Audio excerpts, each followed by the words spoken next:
Okay.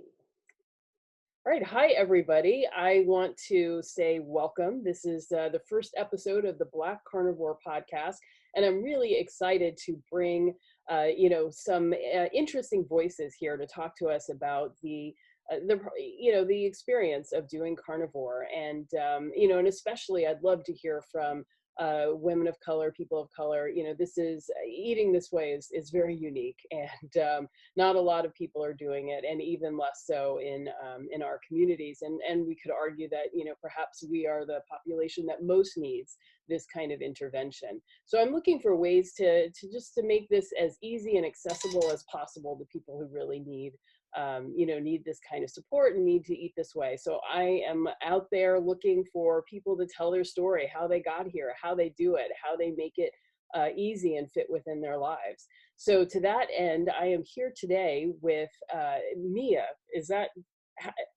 I'm sorry, I should have asked your name beforehand, but Mia, what is your handle on Instagram?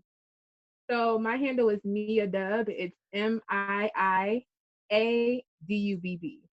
Uh-huh. Okay. So to that end, I have Mia here today, or at Mia Dubb, and hmm I'm really excited to hear her experience. I met her on Meet RX, and I'd love to hear how she found her way there. I mean, because this is a very new and different thing. So let me dive right in, Mia, and if you could give us a little introduction of yourself and your experience. Sure. So first, thank you so much for having me. I'm really excited to share. This is an awesome community that you have. And just to give a little background, so my history regarding my health, I grew up pretty much majority of my life I was overweight. I started gaining weight actually in I believe elementary school, not middle school. Yeah. And we were overseas in Germany, and I just remember I can look back at pictures and see like where I start to gain weight. And the only memories I have from that time is being in Girl Scouts. We were eating a lot of cookies. I would find sweets and things around the house, and I was just always eating, eating, eating. And that was just a habit of mine for as long as I could remember. And it wasn't until I would Okay, say before you high, go on, this was very unusual. So you were in Germany. That's yeah, cool. And I don't know how that happened. And then yeah. two, you had access to tons of Girl Scout cookies in Germany, which I don't, is Mhm. that normal? I don't know. Can you tell us a Yeah, little? well, so my father was military, and we lived in Germany for 3 years.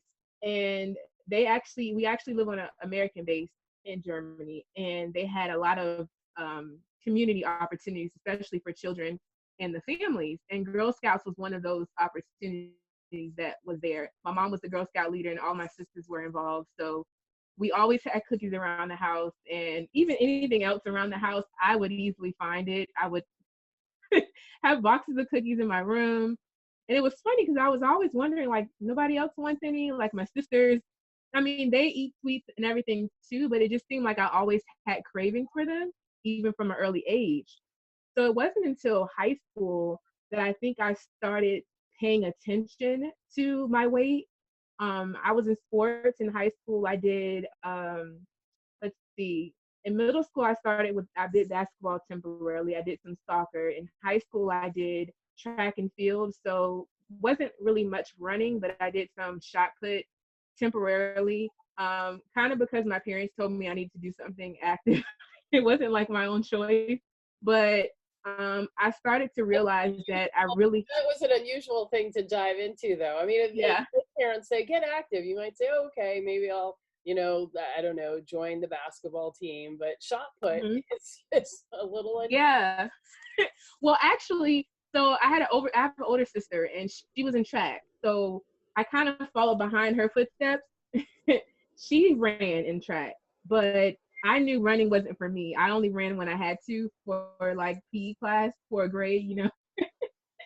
So I hated running, and so in track, we do have to warm up and everything, but I never had to really run to the extreme sense. But I knew that I was overweight, and it wasn't until that time frame that I actually started paying attention to things. I also suffered from chronic knee pain at an early age, almost to the point where like my mom would touch my knee, and it would just I would scream in pain.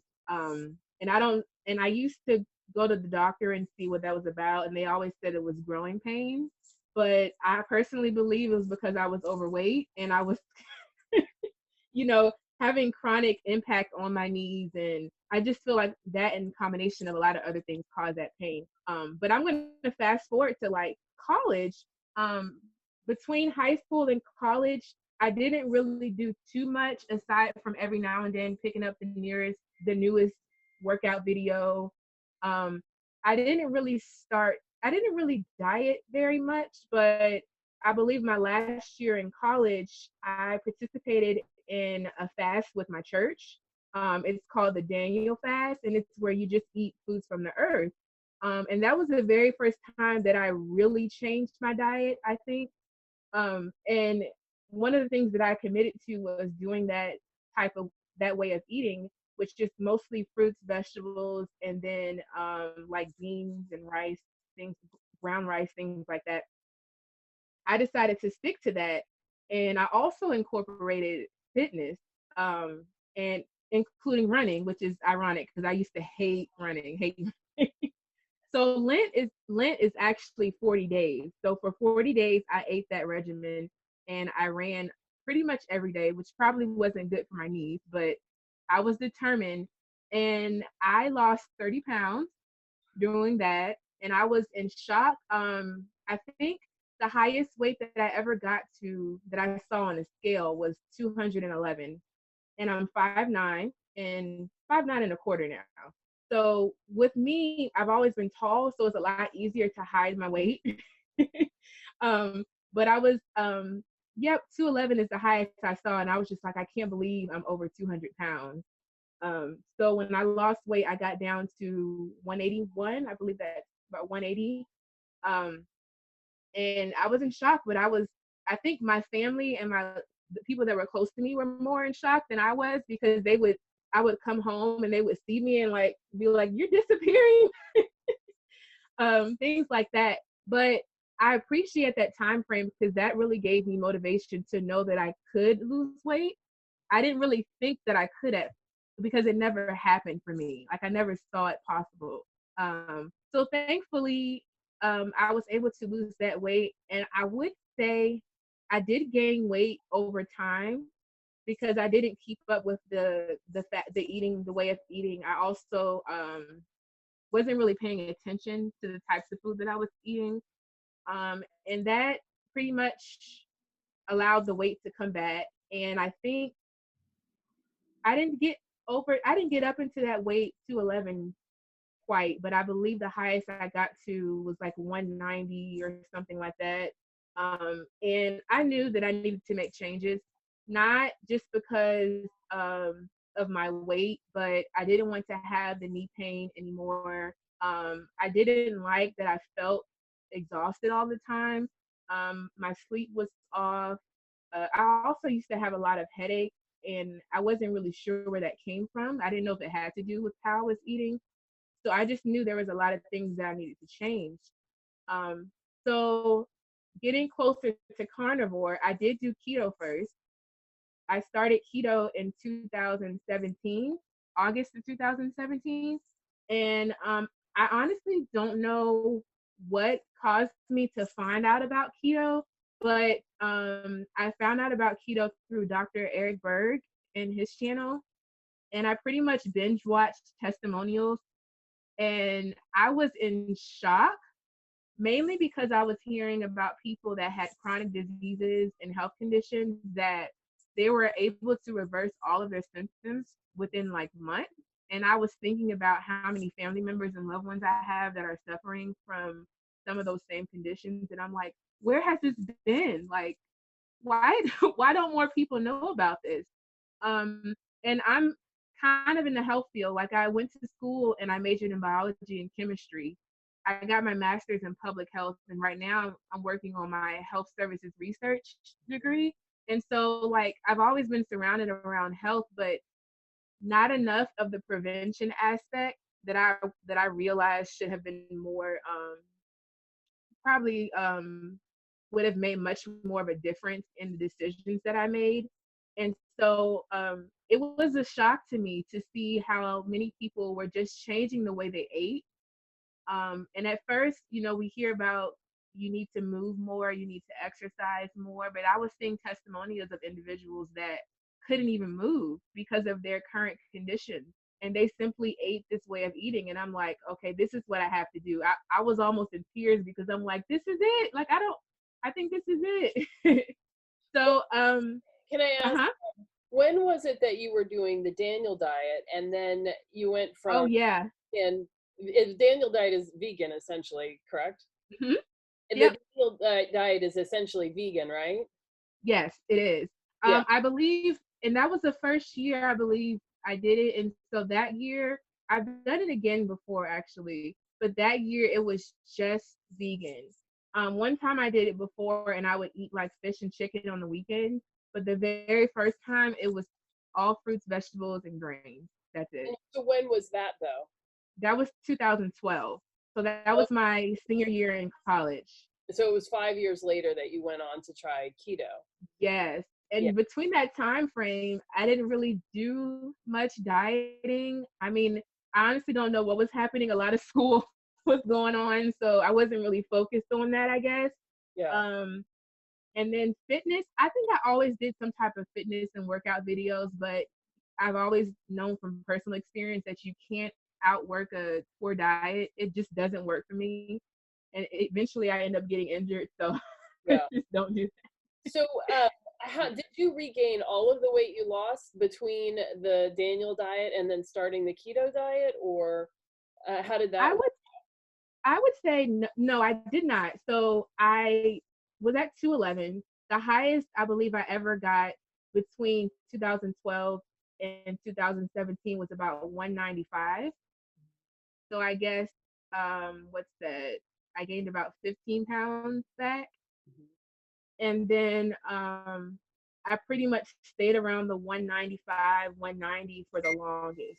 Mm-hmm. With keto, when I started keto in 2000, August of 2017, um, I believe, I'm not sure the exact time frame it took, but I believe that's when I got to my lowest of 169.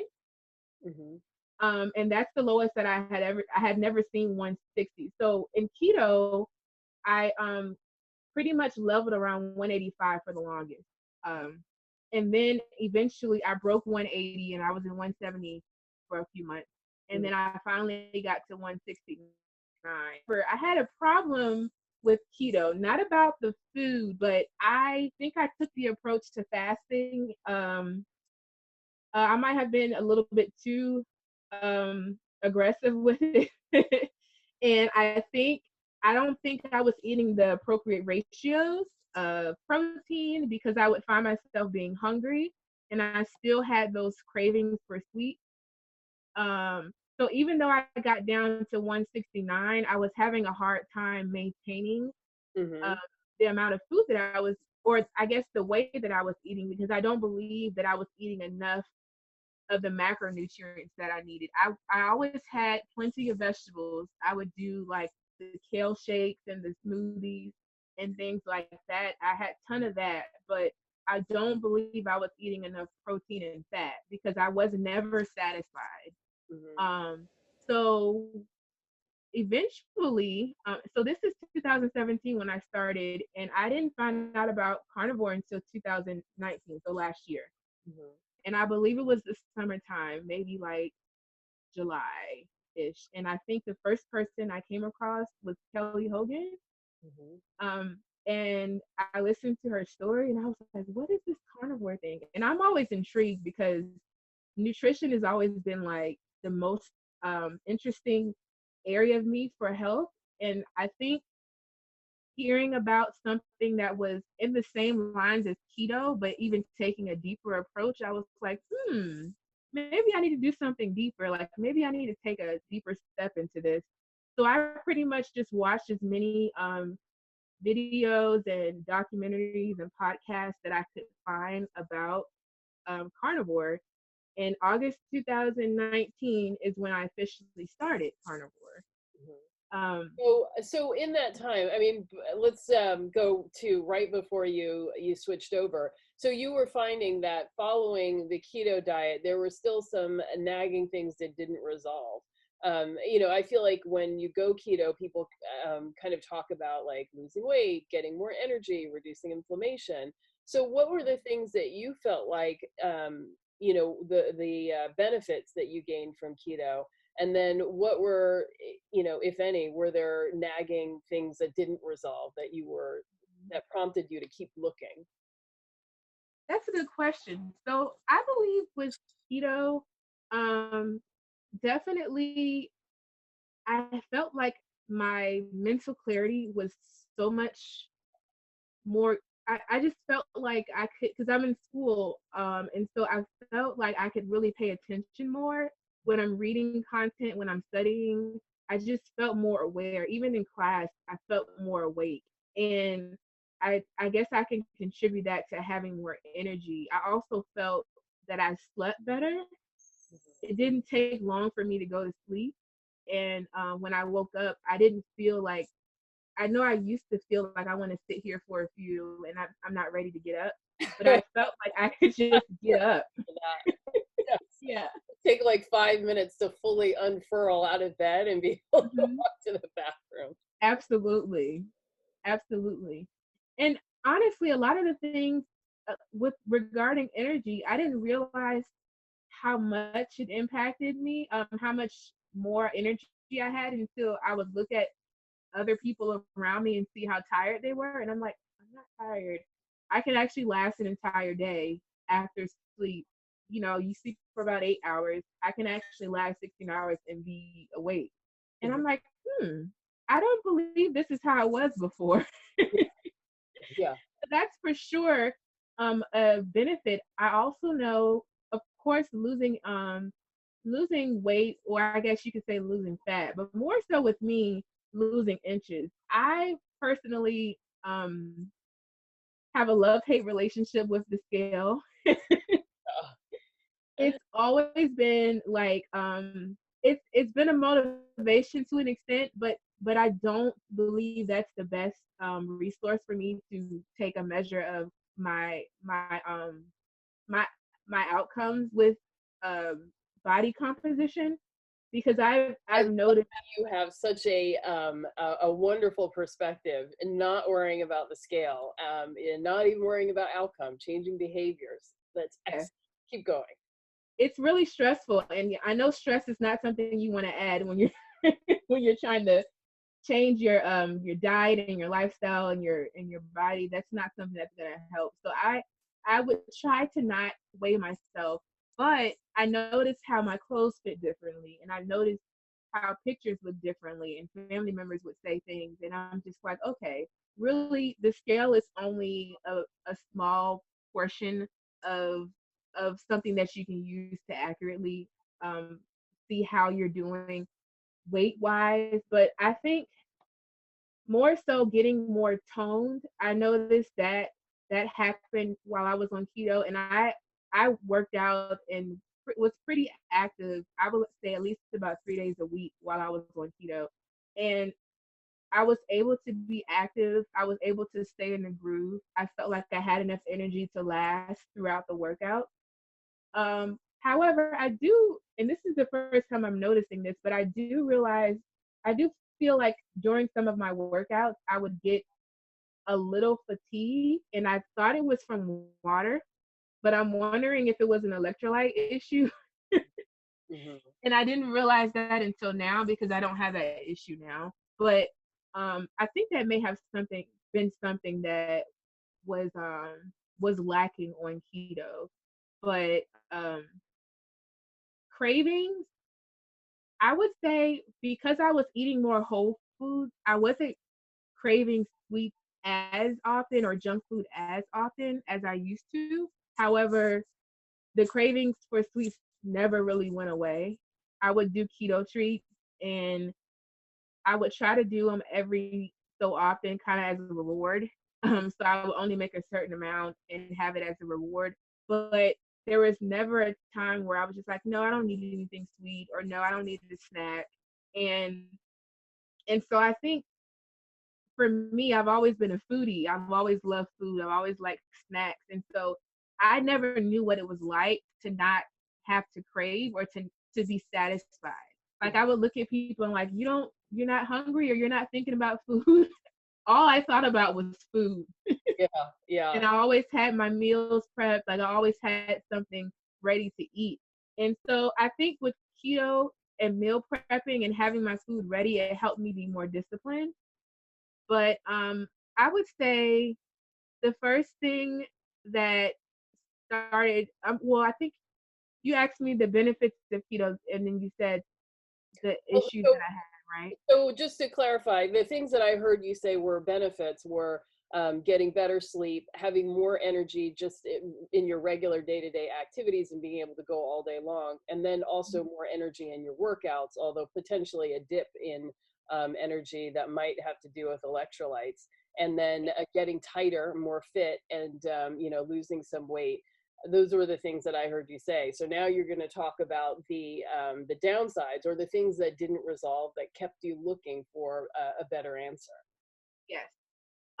So I think I will say my initial reason for looking for something else or looking, and I don't even know if I wasn't looking for carnivore. I came across it, but I think one thing that I noticed with myself was I was making gains in body composition, but between wanting to tone more, wanting to lose that last bit of extra inches, and the issue that I was having with cravings and not being satisfied, those were probably the top two things for me because I just felt like I shouldn't.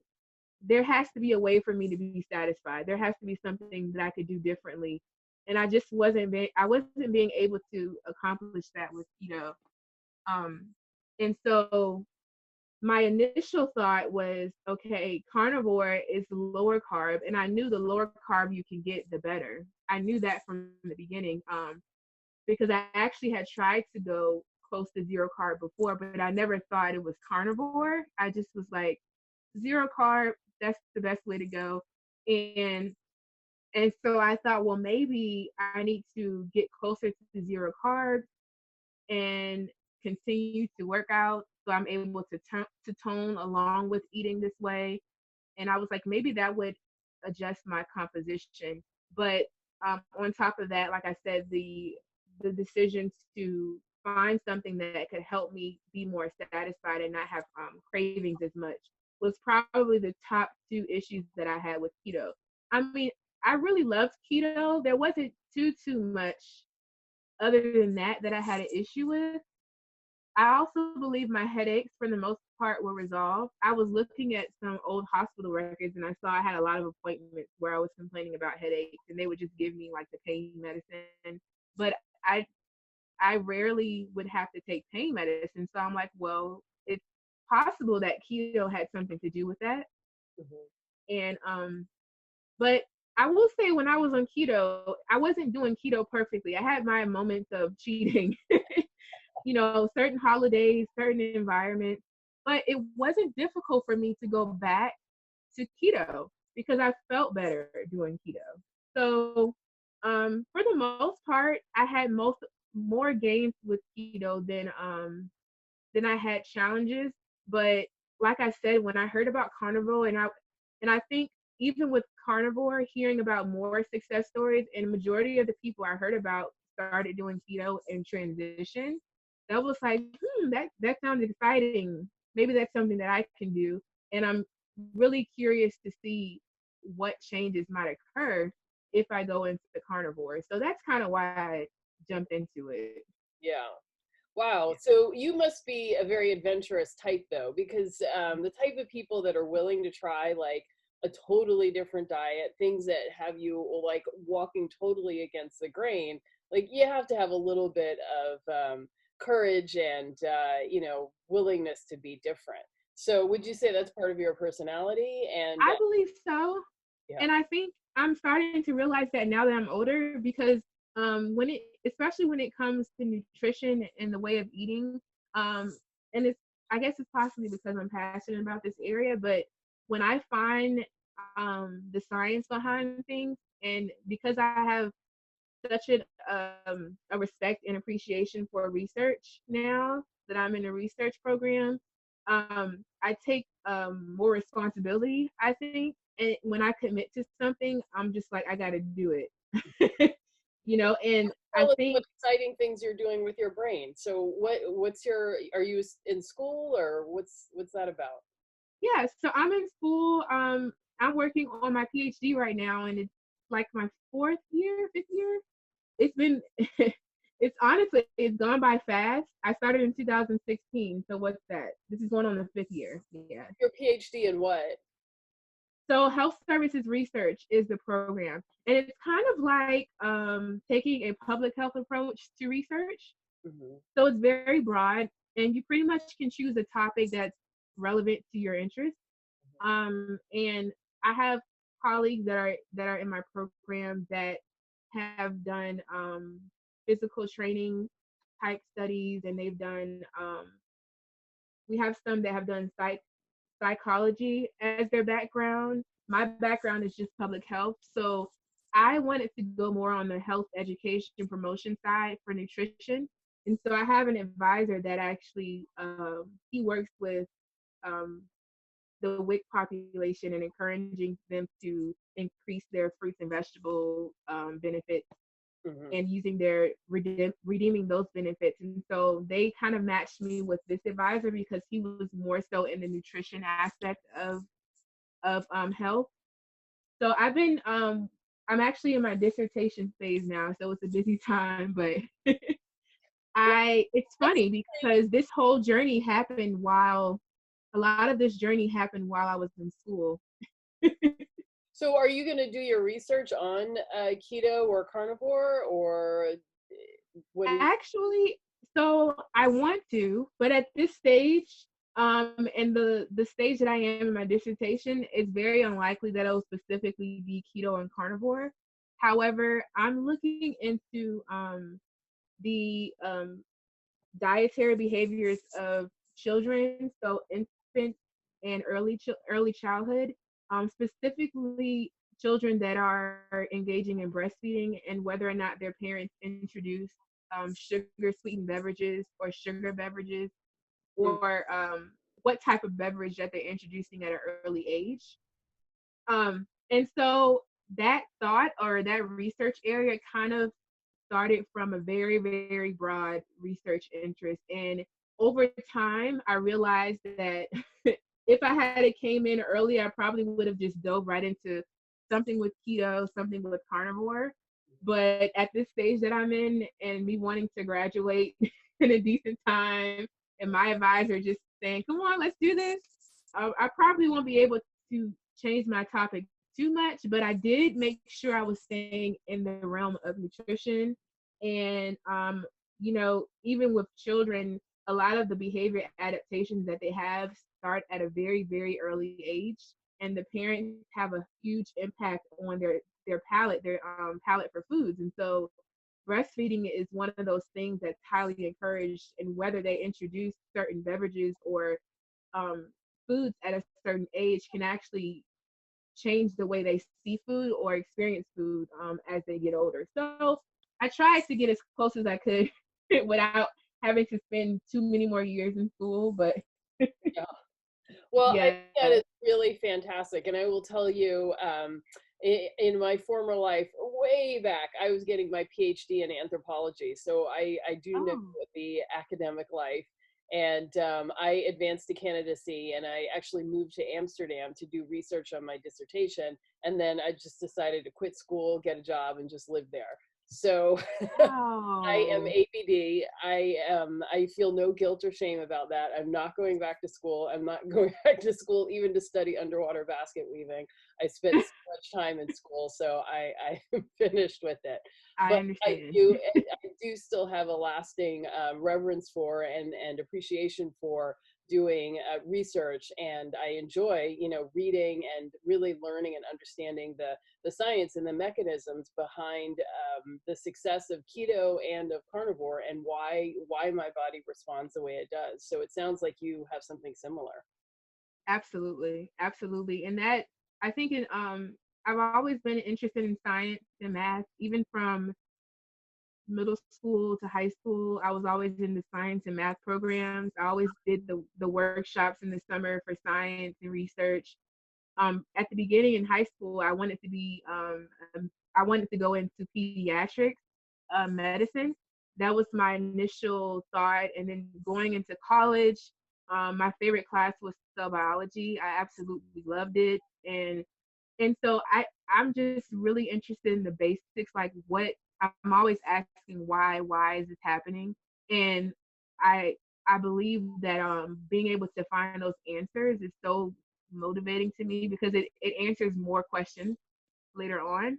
So yeah, that's something that's in research is definitely, I believe, was definitely a good step for me to continue. I hadn't planned on getting my PhD, of course, because I was planning to go to medical school, but um, I'm actually I don't regret it because I have, like I said, I've gained a great respect for researchers, and I understand why it's important to do sound research, why it's important to um to be credible and what it means to really make a difference. And with research, a lot of the things that we find in research don't even actually come aware to the public eye. And sometimes I think the magic number they always used to tell us was like 10 years. It takes 10 years for research that we see to actually get to the public eye. And so I think this is just an opportunity for me to be a mouthpiece for the public, because I like being able to understand the knowledge and making it more layman's terms for others to comprehend and apply. So yeah. So would you say that your approach to doing a carnivore, I mean, do you take like a scientific approach? Do you make changes? Do you observe? Do you, kind of test how different foods like respond for you, or what? So for me, I think when I first started carnivore, I knew one thing. I knew the only thing I was eating was meat, and so I I wanted to kind of transition into it. So I pretty much increased the amount of meat I was eating, and then of course, I remove the vegetables. But I think at first it was just a matter of me um, budgeting the amount of food that I wanted to get, and making sure that I was able to maintain um, satiety, but not break the bank. And so I would say 90% of the time that I've been on carnivore, I usually just focus on ground beef. And one, because it's like the cheapest uh, to find, but two, because I've just heard so many experiences that it really is satisfying. And you can add to it bacon or cheese if you want, but um, I think for me, it was more so just touching the waters with the meat, and then every now and then I would be, I guess you could say, more adventurous, and I'd go get like beef ribs, or I'd try steak, different types of steak or roast. Every now and then I'll still eat chicken and fish, but I find that when I eat chicken and chicken and eggs, I would say chicken and eggs, I can eat a lot more. And so I'm wondering if because if I were just to be eating beef, I would get fuller quicker. But when I eat eggs and chicken, it seems like I can just eat a lot more. And so I try not to do too much eggs because I feel like I'll just be overeating. But if I eat beef, I'm satisfied. So I think it's more so just me understanding that in the history of carnivore, beef seems to be the most satisfying um, animal food. And so that's what I would just gear towards. And I pretty much budget, based off of that. Yeah. Well, sometimes I worry about carnivore being expensive, but then when I go to the grocery store, broccoli is like 3.89 a pound. The ground beef, Yeah, 3.89 a pound, and I'm like, a pound of ground beef is going to get me a lot further than a pound of broccoli, even though absolutely. these things are like the same. So I do have to, Absolutely. yeah. So it's not as expensive as I might think. Yeah, and I was actually concerned about that too. But I would say when I first started carnivore, I ate nothing but beef, ground beef, probably for a good month. Yeah. And so I looked at the grocery bill and I'm like, whoa, wow, I really did save a lot of money. And I guess, I mean, I don't know. I just assumed it would cost more, but it didn't. You're right. It really didn't. Yeah. And I always find like the bargains for meat whenever they're, whether it's steak or ribs or any cuts, I'm willing to try. I'm not really picky. I do pork too. I love bacon. I love pig feet. Um, and I like like I said, I like chicken. Fish is seafood is like my favorite. I used to be that's probably my favorite food in my pastime. Now I'm not sure if it's my favorite because I might like steak or ribeyes better. But I just know that beef makes me more satisfied. I might go somewhere and have chicken and shrimp or chicken and fish, and then I'll come home and be like, I just need one burger patty, or maybe and if I have that burger patty, I'll be satisfied, and it's so true. And I'm like, wow. Your burger patties cold like Kelly Hogan, she does that, right? So I usually eat mine warm. I like mine. I started out baking them on broil, so they were um kind of like grilled, but then I started putting mine in the skillet and cooking it with bacon grease, and it gets like a little crispy, and that's the way I like it now. Mhm. There were a few times, however, that I was so hungry, not hungry, but um I guess it was time for me to eat and I wasn't really ready. I wasn't really feeling like warming my food up, and I started eating the meat cold, and I was like, hmm, I've never done this before.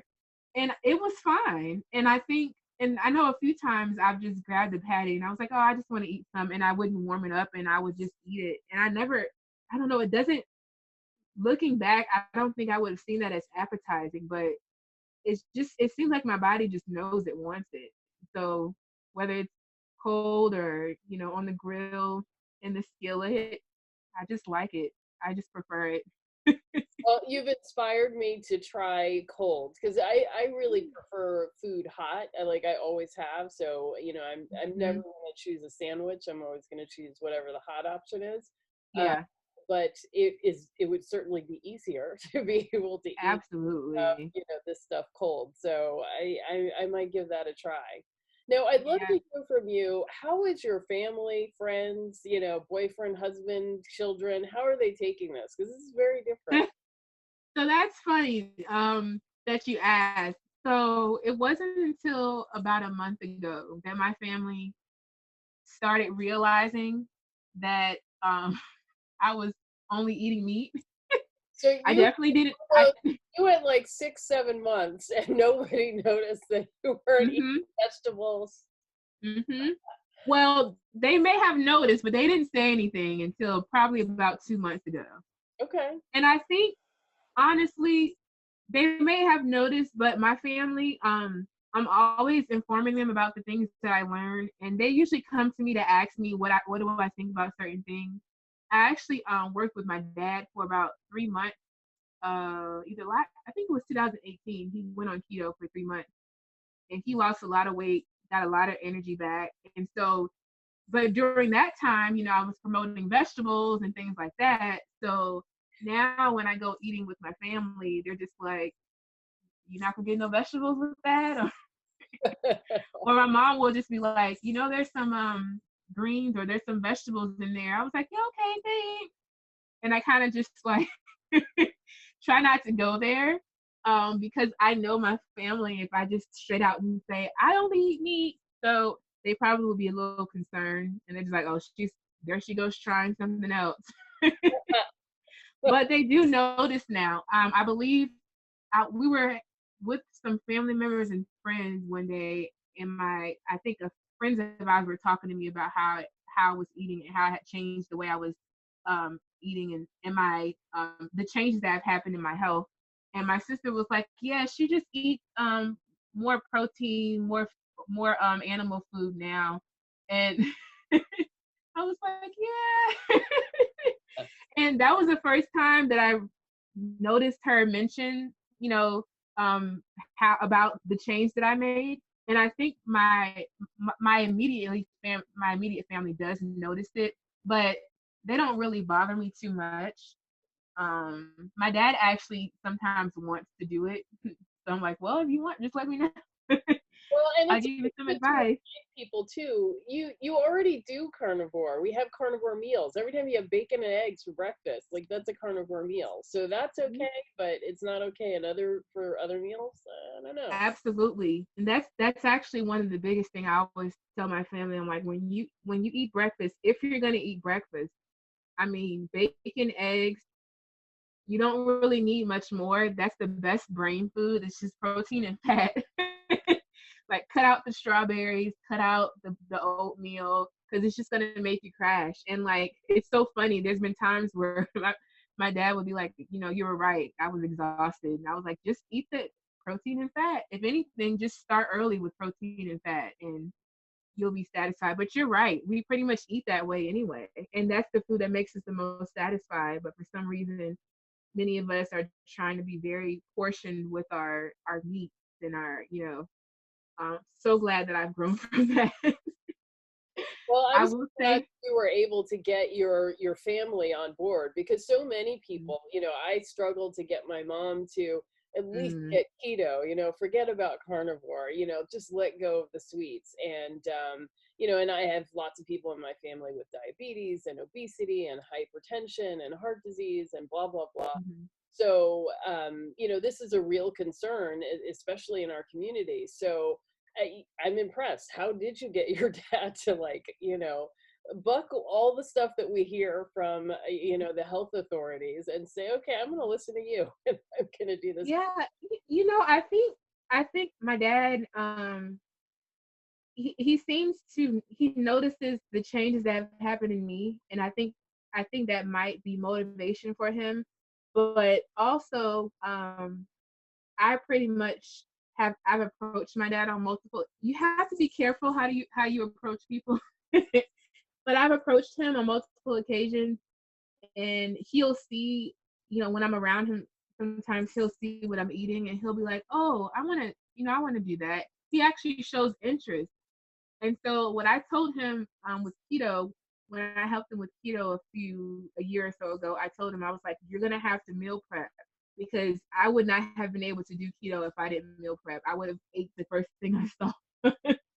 So I was like, if you can meal prep and you can stick to what you're eating, then you'll be fine. And he did. And I mean, his family, his friends, our family and friends, they just saw like a drastic change in him. They're just like, what happened? And then he would tell people.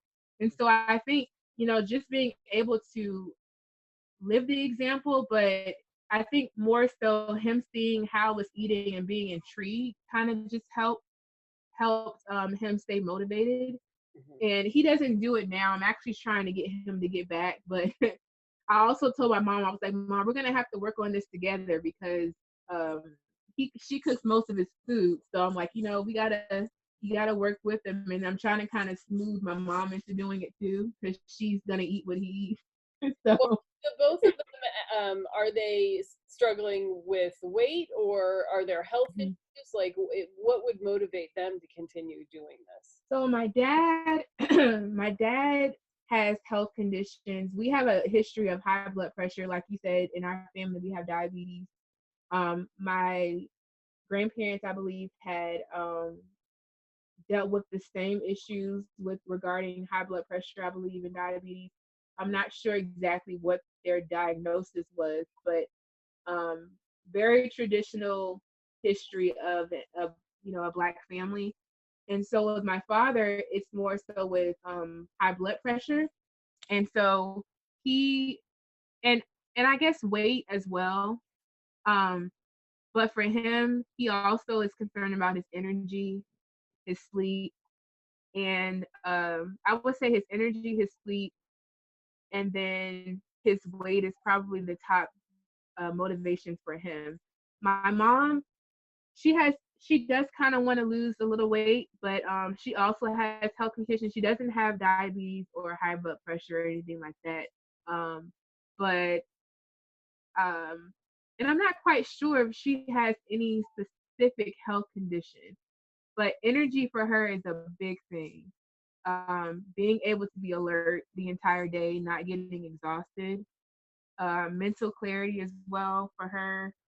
I have to check with her and see if she has any other things going on. I'm not sure about, but um, both of them are Well, usually pretty optimistic with the keto.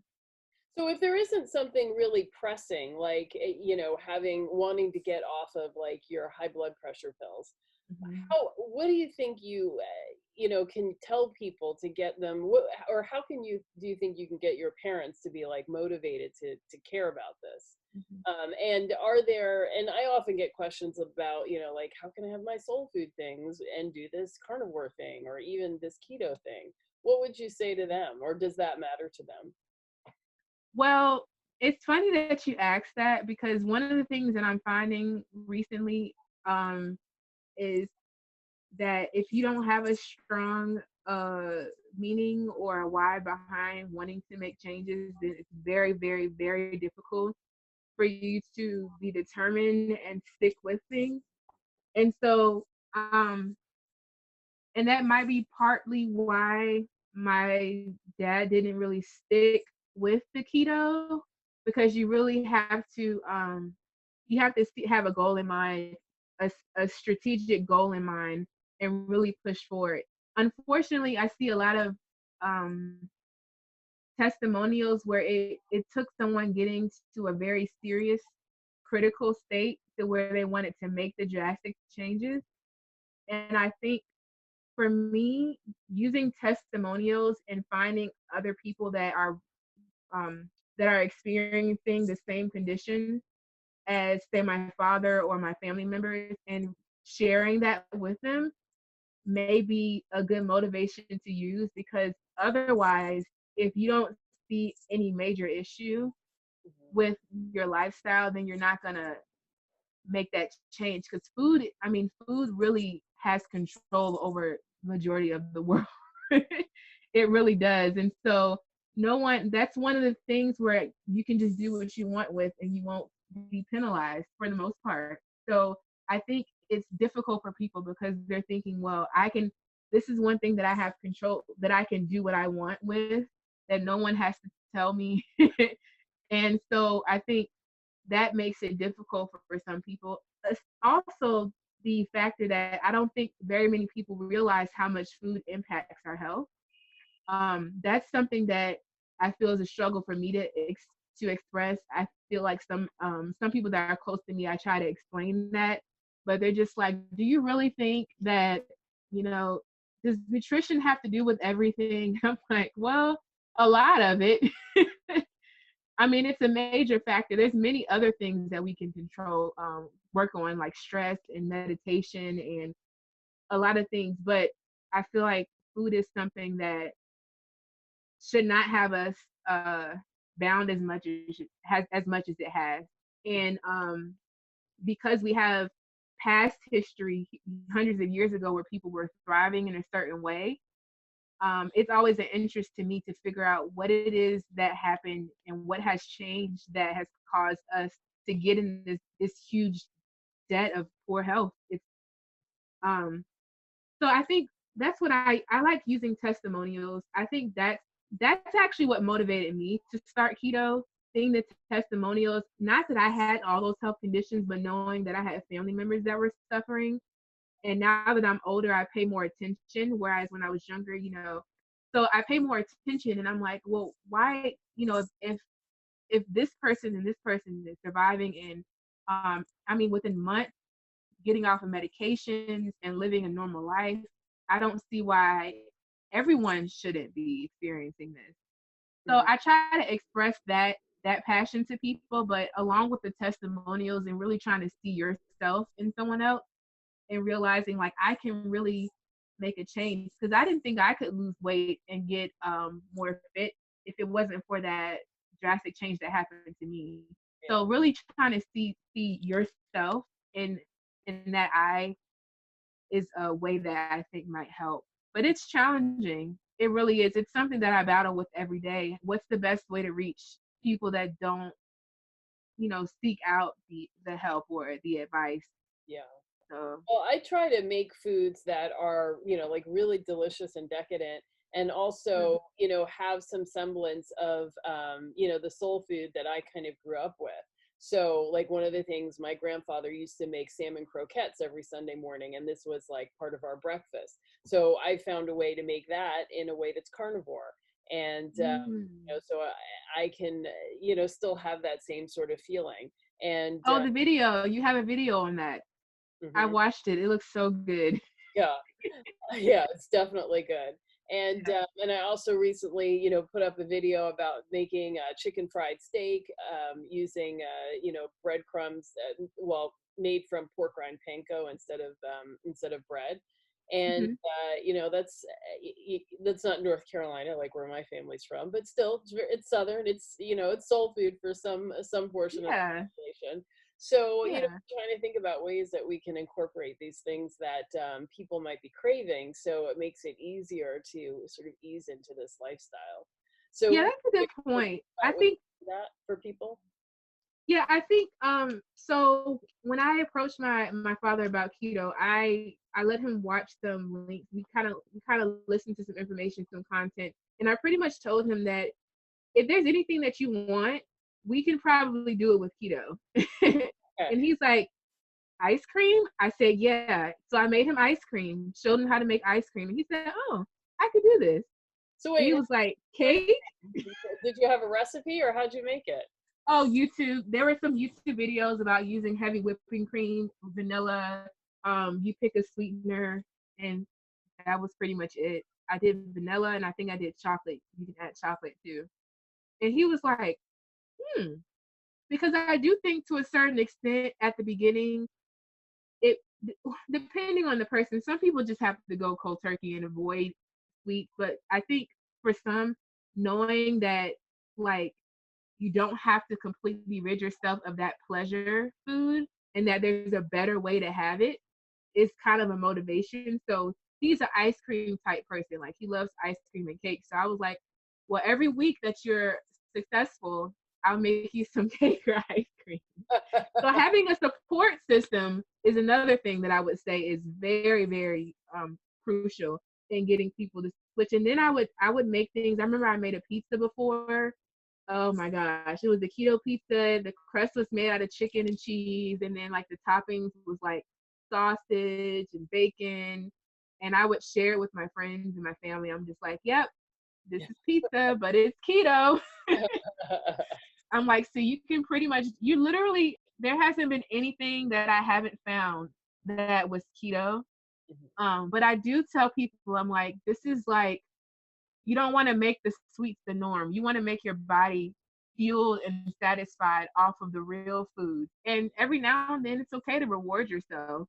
So I think that's a good way of kind of sparking people's interest. My family did also find a lot of interest in that too. And I think I actually forgot one of my sisters also did keto for a few months and she saw a lot of benefits with her body toning, her energy, and cravings as well going down. So, but she incorporated a lot of those foods that we often see that we really, really love. Um, I would suggest if you have like your favorite foods or your favorite meals, the first thing you should do is like find the recipe or get the recipe for that meal and make that and have it ready and prep. So you're just so you don't feel like you're, dieting and depressed. A lot of diet in history is associated with like, it's stressful, you don't enjoy it, you're tortured because you're hungry, you're never satisfied. So to look at, dieting or lifestyle eating in a way where you can have what you want, but in a better form, I think is a good way to win people over. Definitely. So tell Yeah. me, you had said that the last nagging thing that didn't resolve when you were on keto was these cravings. So what Hmm. was different about carnivore that helped you resolve that, or did you resolve it, or is it still an issue? Well, the short answer is yes, I did resolve it. And to this day, I'm still in shock. Even going into carnivore, I really didn't believe that I would be satisfied because I have never had the feeling where I just didn't want anything to eat. And at the beginning of carnivore, I think the most amount of meat that I would eat a day was like 4 pounds of beef. Yeah, Wow. yeah. Okay, I I've now always had a huge appetite. that's why you had to budget. Yeah. And so, and I had to keep doing research, keep listening to other people's experiences because I'm like, I'm hearing you all say just eat at the beginning, don't try to restrict yourself. But I'm like, 4 pounds of beef. First of all, I didn't even eat beef like that before keto. I was more so of a fish type person. I would eat beef, but I preferred salmon, things like that.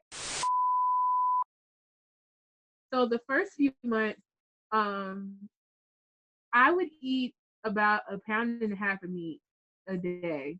And then I was like listening, reading about carnivore, and I'm hearing them say, if you're still hungry, it's okay to eat. And I was like, I really could eat more. So then I would add like another patty because I was just doing ground beef at the beginning. And I'm like, I got to 4 pounds of beef and I couldn't believe it. And I was on I joined the Zeroing In on Health Facebook group. So I would post and I'm like, this is how much I'm eating. Like, please tell me this is not crazy. Please tell me this won't last forever. Because that's a lot of ground beef to be eating each week or so then I was like, well, I'll just stick with it and see how it goes. And eventually it went down. It went down to about 3 pounds. I Mhm. would say I actually probably have it because I would write down what I would eat. I think month six, 5 or 6, it went down to about 3 pounds. And then month like month 7, I was about 2 pounds of meat. And so now I can't really eat more than 2 pounds of meat because I feel like stuffed or I feel like if I overeat too much fat, I'll have to run to the bathroom or something like that. So I really can't eat too much more than maybe 2.5 pounds, depending on how I'm feeling during the month, the time of the month. So at this point, that's where I'm at with meat, about 2.5 pounds. And um, I think, did I answer your question? I forget what your question. No, no, you got it. So to ask a question, so Uh, you from uh, when you first went carnivore, you were trying to eat about a pound and a half of meat, but it mhm. wasn't enough. So were you really hungry in those days? And did you have much fat, or how did you handle that? Mhm. Yeah, so I didn't feel starving, but I just felt like I could eat. Also, I think about maybe 2 or 3 hours would go by, and I'm like, I think I can eat something else. And I remember reading and hearing that if you're not hungry for meat, then it's a chance that it might just be a mental thing. So I would really think, I'm like, could I eat another patty? And if I could, I'm like, okay, well maybe I need to increase a little more. So I did that into the point where I was like full. Hmm. And that's what I did. And so with regarding fat, I used bacon. I had a lot of bacon and I would save the grease and put grease on the burgers. I saw that with Kelly Hogan too.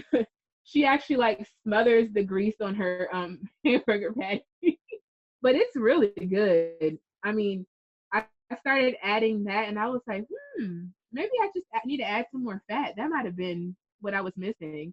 Yeah. And so I actually just recently started bone broth. I haven't even tried it yet. It's still cooking. It's my first time trying that. So I hear that that actually can be a good asset to have with your meat as well. But regarding fat, I that's pretty much what I was using. I haven't tried ghee yet, but I saw your recipe, so I think I might try it. Oh, I just made some this morning. It's so easy. I put it on, go in the shower, go do my thing, Hmm. come out, and it's done. And So, you use like regular butter, right?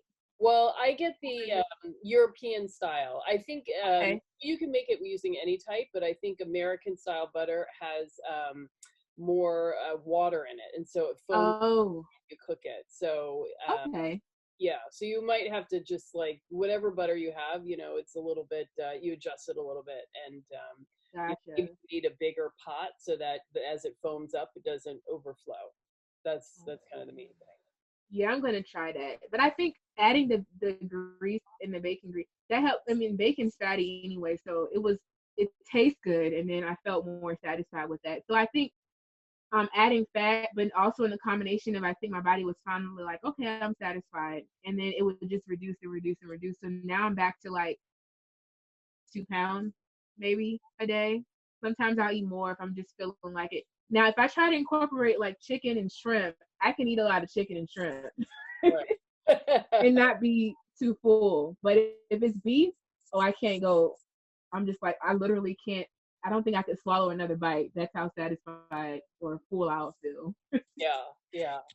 So, and then finally, did you gain any weight? I mean, 4 pounds of meat is Yeah, I significant. can't believe I forgot to mention that. So yes, I did. Okay. Yeah, and I do want to say I gained. The scale says that I gained weight. However, my body composition has changed. And so I think this is important.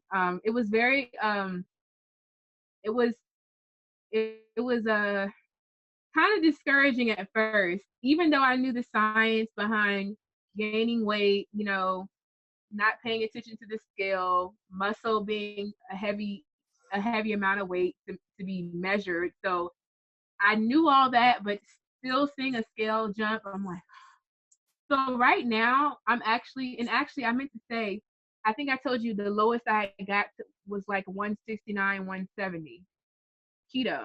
But between doing keto and transitioning to carnivore, I kind of had my months and weeks where I would just eat whatever, go back, eat whatever, go back. And so I think when I started carnivore, I was about at 180. So I had already gained about 10 pounds because I wasn't consistent with keto. Right now, I'm about 185, 180. So every now and then it'll be like 185 and 186.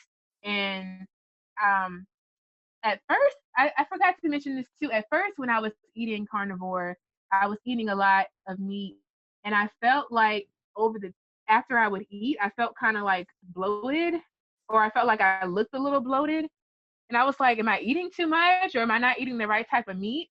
So I was trying to research to see if that was something that others experience, and I saw some people do experience gaining weight or feeling heavier, looking heavier. I think Kelly Hogan said that she had gained weight and looked heavier before she ended up losing weight too. So that was motivation for me. But now, every morning when I wake up, because I usually naturally fast from like 6 to 12 or 6 to 11, 6 p.m. to 11 a.m. When I wake up in the morning, I usually work out on the fastest state. I've been doing that since I was keto.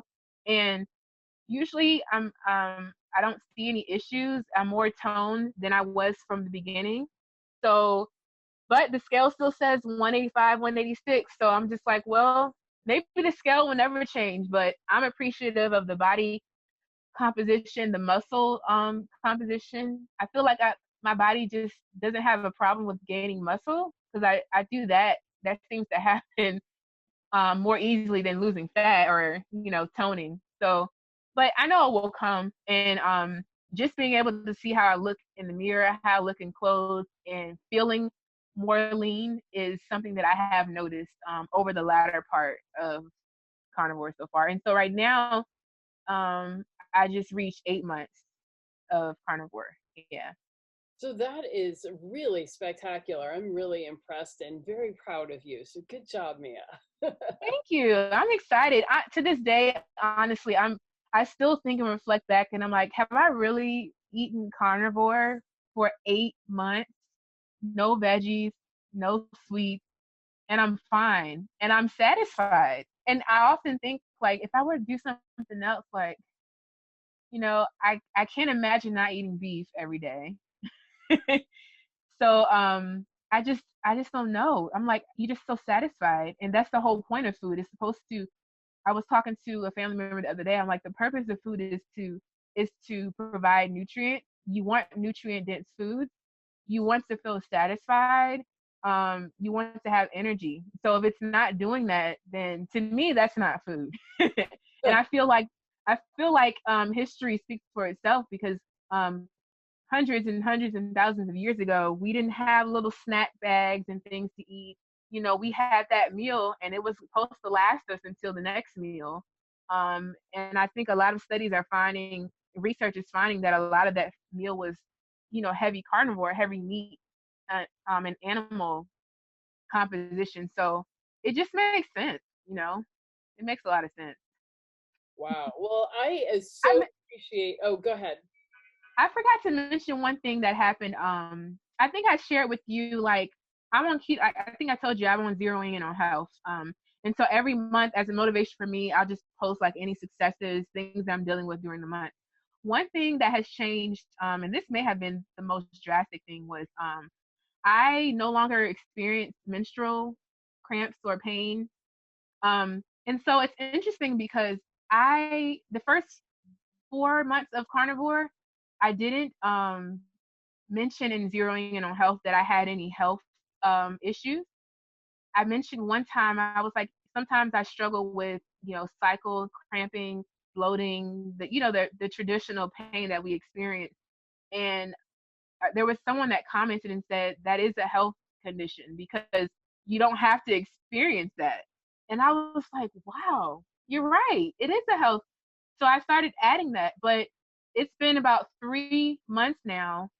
This is going on my fourth month, and I haven't experienced any menstrual cramping, any menstrual pain. Um, when my cycle starts, I don't even know it's starting because I just feel so normal. And that did not happen on keto. And I did keto majority for about a year and a half consistently, on and off for 2 years, but about a year and a half. That didn't happen on keto. So, something's going on with this carnivore thing. Oh my God. That's amazing to me. Of all things, I think that's probably one of the biggest because I never knew that I would ever not have those symptoms and experiences. I just knew it was normal. I knew that's just something we have to deal with as a woman. So it's Wow. a blessing. Well, that is so impressive. And I really appreciate your sharing your story today because I think that what you have to offer will be really, really beneficial and helpful for lots of other people in our community and generally speaking. Just getting, I think that. I think keto is so much superior to what we're doing, the standard American diet. And I think there's a Sure. range of places that we can be and be healthy. And for me, I'm more comfortable at the carnivore end, but if I can at least get people keto, that's all I care about. Absolutely. I'm the same way. Yeah. Let's just cut those unnecessary processed foods, Mhm. those foods that aren't making you feel any better. Let's just cut them out. Once you feel better, you're not going to want to feel the way you felt before. So when people find out, how amazing you are by listening to this interview, and they want to find out more about you, where do they go? How can they follow you? So for now, Instagram is the best place. And on Instagram, I have a personal Instagram. I usually post motivational messages, scripture messages. Sometimes I post nutrition information, things like that. But you can message me. I do plan to eventually create an Instagram account that's specifically regarding nutrition. Mhm. I do have a YouTube channel, but it's not active with, posts or anything. So that's something that I do plan to do eventually. And I didn't mention before, I'm currently taking a keto and intermittent fasting coaching certification um, with Dr. Berg, but I'm also planning on doing the Primal Health certification program. And so those are other ways that I'll be able to provide resources and information to people. But right now, Instagram is probably the best way. And Okay, that's I'll the put your Yeah, I'll put your Instagram handle in the show notes so everybody can find that. And Great. so what, maybe in 3 months, 6 months, we can be calling you up saying, "Hey, okay, I'm ready. How do I do this? What do I do?" Absolutely. And I have the certification course that I'm taking now. I want to finish it. It's just challenging because I'm in my dissertation phase. So I'm just like, every time I get a little break and get some air, I try to get some more of that studying going on.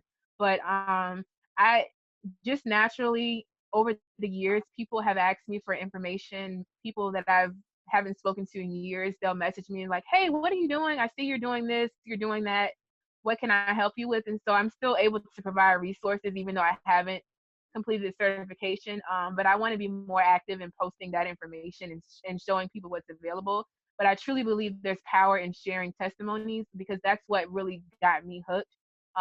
If you can see someone experiencing the same things that you're doing, and you can see yourself in that moment, then I think you can really go far. So Well, fantastic. Thank you for sharing your testimony today. I really, really appreciate sure. it. And it was so helpful to hear other people's stories. I hardly ever, get to hear this kind of detail. So thank you. Thanks for having me, and I appreciate all that you're doing. I mean, I've watched all your videos. I'm on the last video that you posted. I think it's the or one of the closest to the last. It's the science behind keto, I Okay. believe.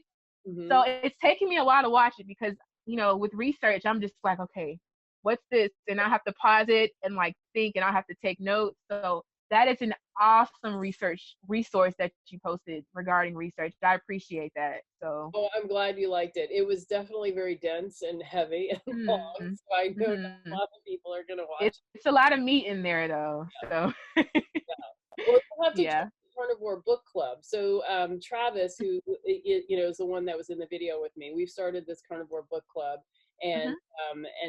this is again just to get started reading. Now there's so many books and things to choose from. When I started, there's no books on it, so there's. Yeah. But I'm looking forward to sort of digging in on these books and also on articles and things. I would like to do some more videos, kind of where I talk about specific articles that I find or research studies that I find interesting. So you'll look for more of that from me on YouTube as well. Awesome, awesome. I appreciate how you break it down. That's something that I think is missing. There's so much on the internet now. I was just talking to my sister and she was reading, she's saying, this causes this and this happens with this. And I'm like, you can't believe everything you see. And I think I understand that now because of research. And so being able to show those hands-on ways of how we can actually find out for ourselves is, I mean, it's invaluable to me. I think that's something that the public really could use. So keep it up. All right, I sure will. Thank you. Yeah. All right. Well, have a great day, and I will talk to you soon. Okay, sounds good. Thanks. Take care. Wait, don't hang up. Okay.